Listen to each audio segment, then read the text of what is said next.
SP office में खड़े ये लोग नई बस्ती गोहलपुर निवासी हैं। इन लोगों का कहना है कि विगत महीने एक मामले में बयान के आधार पर एक व्यक्ति के नाम पर मामला दर्ज कर लिया गया था। 29 अक्टूबर 2024 को आमिर आजाद अंसारी के खिलाफ में बयान के आधार पर कई धाराओं के तहत मामला दर्ज कर लिया गया था। घटना के दिन आमिर आजाद अंसारी यूपी के भदोही जिले में रिश्तेदार के यहां गए हुए थे, जिसको लेकर गोहलपुर थाना प्रभारी को यात्रा की टिकट, मोबाइल लोकेशन सहित अन्य दस्तावेज देने के बाद भी एफआईआर से नाम अलग नहीं किए जाने पर एसपी से मुलाकात कर सभी दस्तावेजों के आधार पर आमिर आजाद के खिलाफ दर्ज मामले को रद्द करने की मांग की गई है।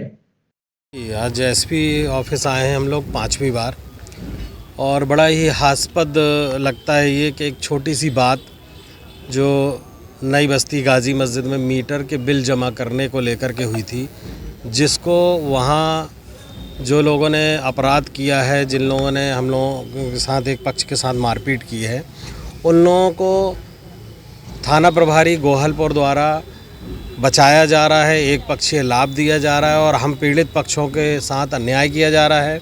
इस बात को लेकर के हम लोग पिछले 4 बार एसपी ऑफिस आए हैं, डीआईजी ऑफिस भी गए हैं, लेकिन हम लोग की कोई सुनवाई नहीं हो रही थी।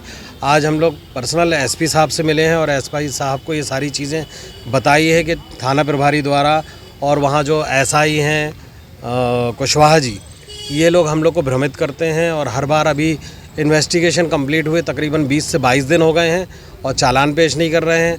उसमें एक चीज़ और है कि झगड़े में जो मीटर को लेकर के जो बातचीत हुई थी, उसमें 4 लोग थे, लेकिन 5 लोगों के खिलाफ एफआईआर की गई, काउंटर केस किया गया 3 दिन गोहलपुर थाना, और तीसरे दिन उसमें एक पक्ष को लाभ पहुंचाने के हिसाब से उन्होंने धारा बढ़ाई और हम लोगों की तरफ के 11 लोगों को जेल भेज दिया गया, जिस पे हम लोगों ने बराबर कंप्लेन भी की है। और हमारे पक्ष की तरफ जो जिन लोगों को चोट आई थी उनको ग्रेवियस इंजरी आई है, लेकिन उस पर थाना प्रभारी ने धारा नहीं बढ़ाई। एसपी साहब ने हम लोगों के सामने ही टीआई गोहलपुर को फ़ोन लगा के बुलाया है 2 बजे, और उन्होंने कहा दोनों पक्षों की तरफ की जो डायरी है वो लेके आएँ। हम लोग आपके माध्यम से चाहते हैं कि हम लोगों के साथ न्याय हो।